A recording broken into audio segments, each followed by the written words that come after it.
Hello and welcome to Startup Street. I'm Shruti Mishra. These are the top headlines from the startup space.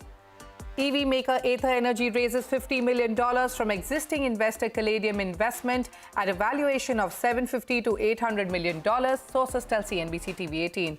The fundraise comes in an extended Series E round of $128 million, led by NIIF, Strategic Opportunities Fund and Hero Motocorp. Meta's revenue in India crosses $2 billion or roughly 16,000 crore rupees in FY22 with a 74% increase year-on-year as Instagram draws ad spends. The social media giant's India arm also reports a net profit at nearly 300 crore rupees over the same period. SoftBank decides to dump its entire stake in struggling UK e-commerce company THG with a write-off of $450 million. Qatar Investment Authority and the company's co-founder to buy the shares, with SoftBank set to pocket just $31 million in exchange for its 10% stake in the company. Microsoft lays off around 1,000 employees across several divisions as per an Axios report. With this, Microsoft joins Meta, Twitter and Snap among the top US tech companies that have cut jobs and scaled back hiring in recent months amidst a global economic slowdown. Global fashion trade platform from India, Revoy, raises nearly 50 crore rupees for its invoice financing arm from Kilde. Revoy, which connects over 10 global retailers with more than 80 factories in India and Bangladesh, wants to expand its operations by 4 times and enter the US markets. Well, those are the headlines we are tracking for you this evening. It's a busy time for all businesses with the festive season in full swing. In fact, traders body CAIT expects up to 2.5 lakh crore rupees infusion into the market through sales and service, and fulfilling the surge in demand are last mile delivery startups who are also the backbone of India's offline and online commerce economy. So how are these companies geared for the biggest sales event of the year, and what kind of demand surge are they witnessing? Joining me now are two very different logistics startups. My first guest is the co-founder and COO of Shadowfax, an e-commerce logistics aggregator. Also joining us is Eugene, Panfilov, General Manager India for Borzo, a hyper-local delivery service, earlier known as VFast. Gentlemen, welcome to Startup Street.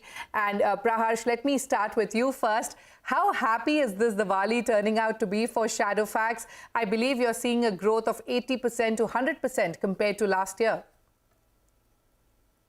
First of all, thank you for having us here. So the sales season is going absolutely phenomenal. To be very honest, we entered the season in a very poor macro environment. So there was an expectation that the numbers, while we've taken some targets, the numbers might be a little off. But the Indian consumer has surprised us to nth, right? We're seeing peaks of almost 4 to 5 times what we usually do. And I must remind you, we're in the middle of the peak season, so it's going quite great. All right. Eugene, let me come to you now. Borzo currently has over 35,000 courier partners, and you recently onboarded 4,000 partners for the festive season. What kind of demand are you seeing? And if you could elaborate on the kind of preparation you had to do to cater to this demand. So it's quite obvious that the consumer sentiments right now are at peak during festival season, and we are quite well prepared across all our cities where we operate. There was a big question for us how this first post-pandemic year appear on our charts and graphs, but so far we see significant increase and interest from our loyal customers. So the main reason why we are onboarding delivery partners, obviously, because we need to fulfill all the demand which is coming right now. That's only possible when you have sufficient delivery partners for the season. All right, okay. Praharsh, coming back to you, where is the demand coming from? And if you could share some insights, what are people buying and what are brands selling most this season? Oh, for sure. So the demand is essentially coming from e-commerce, right? And 2 primary categories are driving it. The first one would be mobile phones. As you know, most of the e-commerce players in the industry are selling them in good discounts during the peak season, and that's what we're seeing moving most. But what has been interesting to see is that fashion has been doing phenomenally great, and especially a lot of these social commerce platforms that are there, they've seen a tremendous upswing in volumes. And I can talk about a lot of them doing actually 5 to 6 times peak of what they usually do. So I would say those two are the most fast, or are the fastest and highest moving categories that we've seen in the market. What we've also seen is that there's been a tremendous push towards same day and next day delivery models. So a lot of consumers are also selecting faster delivery, apart from, of course, the categories that they're picking. Okay. Eugene, coming to you now. Borzo works at both ends of the market, be it B2B and B2C. Where are you seeing most traction this festive season, and how have you scaled operations to being in more MSMEs? Yes, so you're absolutely right. Originally we are catering a lot of SMEs, and the categories which are growing during this festival season, as Praharsh said, is e-commerce, D2C brands, but also our original products which we were moving since we started in India, which are Diwali-related gift hampers, apparels, electronic items, many more. So, in fact, people prefer right now quicker deliveries, and here we plug our services effectively by assisting companies across sector to keep their consumers happy as well. Okay, all right. We've spoken about the kind of festive demand we're seeing and from where it's coming from. But Praharsh, you have partnered with ShipRocket, one of the largest e-commerce shipping enablement platforms, to facilitate same-day and next-day deliveries for D2C brands like you've got Boat, Mamaearth, and MyGlam. What is the kind of impact you hope to create with this partnership, and how does this partnership really give you a competitive edge when compared to traditional logistics solutions? Yeah, so see, from a market perspective, we've seen speed and express services to be quite key to ensure there is good customer sentiment and customer delight. What we intend to do, and that's been our mission as well, we want to democratize delivery for all of the small businesses, D2C brands that are there in the market. And ShipRocket is essentially an aggregator which has a lot of these platforms working with them so that they can work with logistics players. So we kind of intend to leverage this scale of partners that they have and essentially give all of these brands access to high-speed delivery, which, as you would know, is traditionally done by people like Amazon or a Flipkart. So that's what we intend to enable in the market. And given that we work quite a lot in hyperlocal, speed has always been the core of what we work in. And we're seeing a tremendous surge in speedy deliveries since the pandemic finished, right? So we intend to scale that up quite a lot and essentially use the partnership as a sounding board to give access to faster logistics to most of the sellers that are there on the market. All right. Eugene, picking up from what, Praharsh just said, major logistics players are entering last mile logistics to tap D2C and e-commerce brands. How do you view competition, and how do you plan to grab a bigger share of the market? And if you could also talk to us about, the stiff competition there is, and how do you look at the quick commerce and quick deliveries as a business model, especially given the high cash burn? Yeah, thank you very much for this question. So traditionally, we base our business model on SMEs, but we are definitely also eyeing and already for a couple of years working in a hyperlocal segment, as well as with large e-commerce players. This includes cosmetic brands, D2C brands as well. So yeah, and the competition in both segments obviously is very, very difficult right now. At the same time, Borzo have been probably one of most capital efficient companies so far. So we because of our technology, because of the marketplace which we are building, we do not burn that much. And I think this is one of our competitive advantages on the market right now. All right, Eugene and Praharsh, we've completely run out of time, but many thanks for joining us on the show, and wish you the very best with all your growth plans. Thank you so much. Thank you so much. Moving on the hot seat segment, we've got an interesting company. But before that, a quick fact. By 2025, over 1 billion women worldwide will experience menopause. Despite it being a phenomenon that every woman goes through in India and globally, holistic solutions addressing it are limited. So today, on World Menopause Day, we decided to put the spotlight on Elda Health, a full-stack women's healthcare platform. Co-founder and CEO Swathi Kulkarni joins me now to tell us how Elda Health is holistically solving for all menopausal issues. Swathi, welcome to Startup Street. Now, while menopause lasts up to 1/3 of a woman's lifetime, very little has been done to create awareness and empathy. In fact, reports suggest that diagnosis of depression is 2.5 times more likely in menopausal transition. Tell me, how are you helping women cope with depression? How is Elda Health educating families and creating awareness? Shruti, thank you for having me here. I think this is the first step, and a very happy Menopause Day to you as well as all our viewers. Like you said, the first step that we take to ensure that we are solving for a health concern is to make those women educated and aware of the issues that they face. So Elda as a platform actually runs a number of awareness workshops, webinars, where we not only educate the woman who's going through menopause, but also the family members, their partners, the parents, the children. We've engaged with a number of corporations, right? Whether it's MNCs or small startups. I think we ensure that all these employees are educated about what menopause is. Okay. You mentioned clinical depression. Yes. I think mental health is a spectrum of mood swings, anger, fearfulness, as well as clinical depression. At Elda, we have specific scientific programs such as Elda Unwind program, where the lady is basically taken to therapy, has yoga for mind, as well as an accountability partner to ensure that she's feeling better by the end of the program. Okay, like you mentioned, Swathi, the symptoms mostly are hot flashes, sleep, thyroid issues, mood swings. But tell me, how grave can the situation get if not treated properly and timely?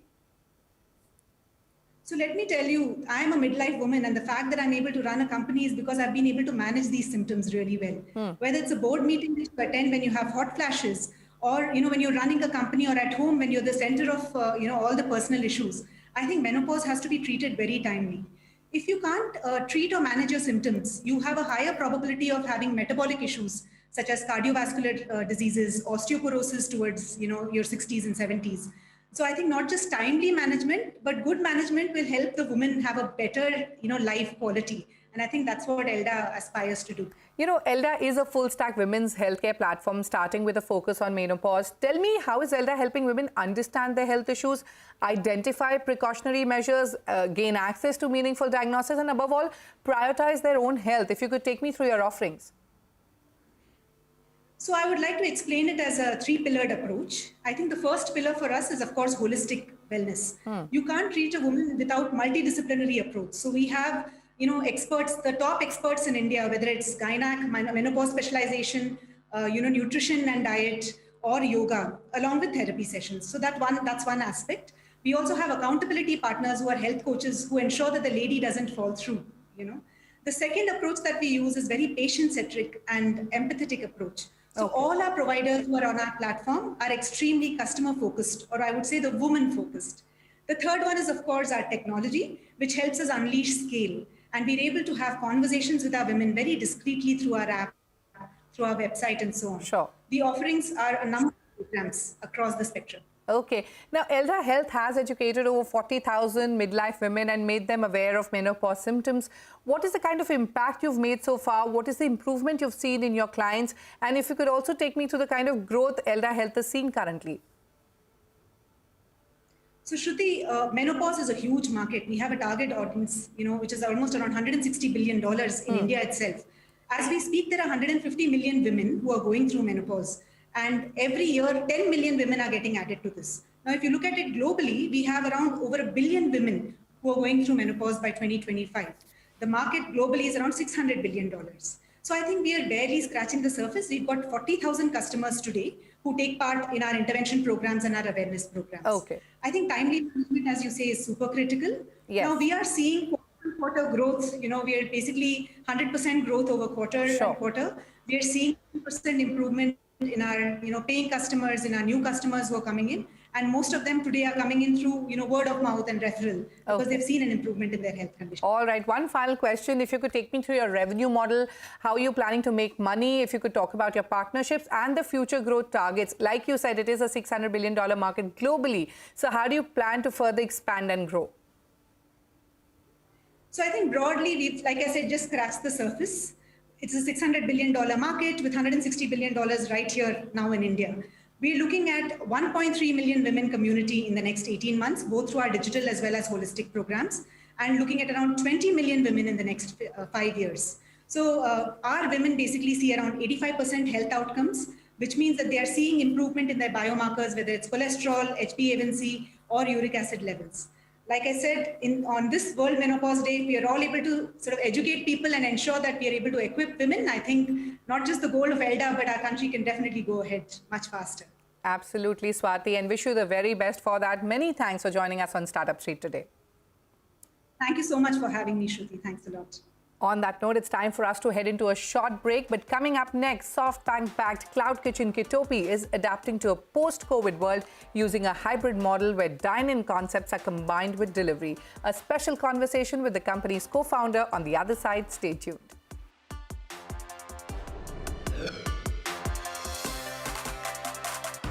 Welcome back to Startup Street. Dubai-based cloud kitchen unicorn Kitopi, which is backed by SoftBank Group, is adapting to a post-COVID world using a hybrid model where dine-in concepts are combined with delivery. On the sidelines of the GTEx Global 2022, my colleague Aishwarya Anand caught up with co-founder and Chief Growth Officer Badar Ataya and began by asking him how Kitopi's business model is different from other players in the space like India's Zomato, Rebel Foods, or even Grab Foods. Listen in. Kitopi launched in January of 2018, and we launched primarily as a cloud kitchen operator. But we pioneered a different model for cloud kitchens called the managed cloud kitchen platform, where we would take on recipes from different restaurant brands, and we would help them scale across our platform of kitchens. And doing this, we grew massively. So we developed a massive network of kitchens across the Gulf, and we were working with over 200 brands at the time. Then coming out of the pandemic, we realized that there was a bigger demand for consumers to go out and grab a bite to eat. They wanted drive-through, takeaway, dine-in again, whereas in the pandemic, they were ordering primarily on delivery. So we chose to acquire a handful of local hero brands across all our markets and pivot from a cloud kitchen to a tech-powered multi-brand restaurant. A few differentiators today are, one, we are hybrid and omni-channel, so it's no longer delivery only. We offer delivery, takeaway, dine-in, meal plans, food halls as well. And the second one is today we own a lot of the brands we operate rather than just purely license them. All right. So now you're currently operating in 5 markets, that is the UAE, Saudi Arabia, Qatar, Bahrain, and Kuwait. You have recently closed your $715 million Series C round. So I wanted to understand, and you're eyeing the Southeast Asia market. So what are the expansion plans like?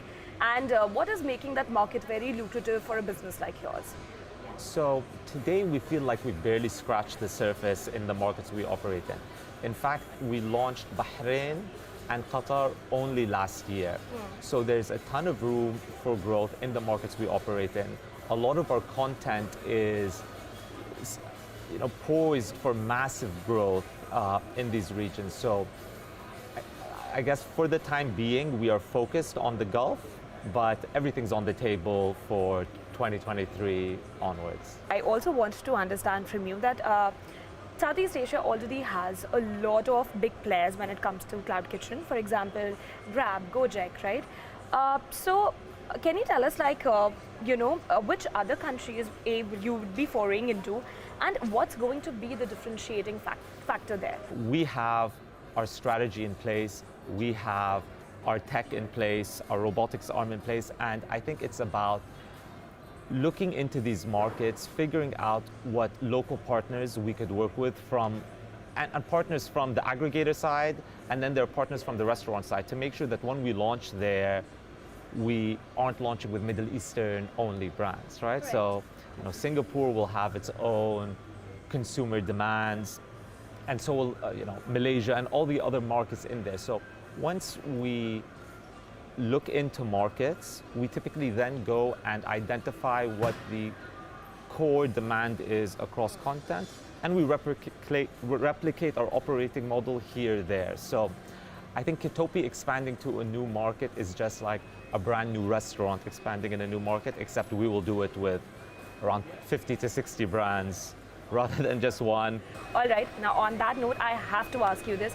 Do you have your eyes set on the Indian market? How soon can we expect Kitopi to be in India? So the Indian market is incredibly exciting. It's a massive market. And in fact, it's not just one market. It is a multitude of markets in one with varying, I think, consumer preferences, varying languages, varying dietary needs. And I think it's never off the table, and it is a priority market for any business really looking to scale or to operate on a global level. So now that we are here at Shadowfax, I want to understand what role does technology play in building out a large platform like yours, and what kind of technology you have deployed in your kitchen? So today we don't operate one restaurant, right? We operate over 100 and sometimes up to 50 in the space of 1,500 square feet. Correct. So a massive operation, pushing out more than 4,000 orders a day from a single site. The backbone of that operation and its abilities to scale is built on our tech. One, it's called SCOS, so the Smart Kitchen Operating System. So one, it gives us full visibility on the operation, from supply chain to when the order comes in, to how long it takes to prep and how long the order is waiting for the driver. Yeah. We need to ensure food reaches the customer in under 30 minutes, nothing's missing, it's highly customizable, and it's consistent as we grow it maybe one day to India. Give us a flavor of the kind of business Kitopi is doing right now, right? In terms of how many orders you are clocking annually, and what are the top selling dishes and even cuisines on your platform? Look, it actually varies market to market, and by markets I mean vicinity to vicinity. Okay. So just being UAE specific, the Dubai consumer is very different than the Abu Dhabi consumer. And then within Dubai, there are industrial zones where people want their very hearty, heavy meals versus the areas filled with large corporations where they need quick, cold, light, easy, healthy meal options. So, and I guess that can be the challenge of an individual brand scaling. So a salad brand might not work everywhere Correct. at the same type of volumes versus a Kitopi hybrid can adapt to the changing market needs. In terms of our sales, we are on track to 4x our orders by next year. Any target in terms of revenue that you're setting by the end of the year or by next year? So we have three priorities. Actually, one is a revenue, one is a profitability, Yeah. and then we've got a target of being the best place to work. Correct. Today we're over 5,000 people. All right. Now, before we end, I want to just get a sense of the global cloud kitchen market is estimated to achieve a market size of 373.4 billion by 2030. So, take us through how has the business changed since the pandemic, and give us some interesting consumer insights. I think today, even an individual restaurant needs a cloud kitchen, or you can call it an e-commerce strategy. Many restaurant operators are realizing that and focusing on their logistics arm, focusing on their back of house operations, focusing on innovations in packaging, innovations in cooking techniques, to make sure they are well positioned to take advantage of the growing trend in delivery. While we are going omni-channel, doesn't mean that delivery has slowed down. Yeah. Quite the opposite. Delivery continues to expand. And I think as a traditional restaurant, you should dedicate some time and some investment to figuring out what your e-commerce strategy, rather than your cloud kitchen, what your e-commerce strategy should be. All right, with that, it's a wrap on this edition of Startup Street. More news and updates coming up on the other side. Stay tuned.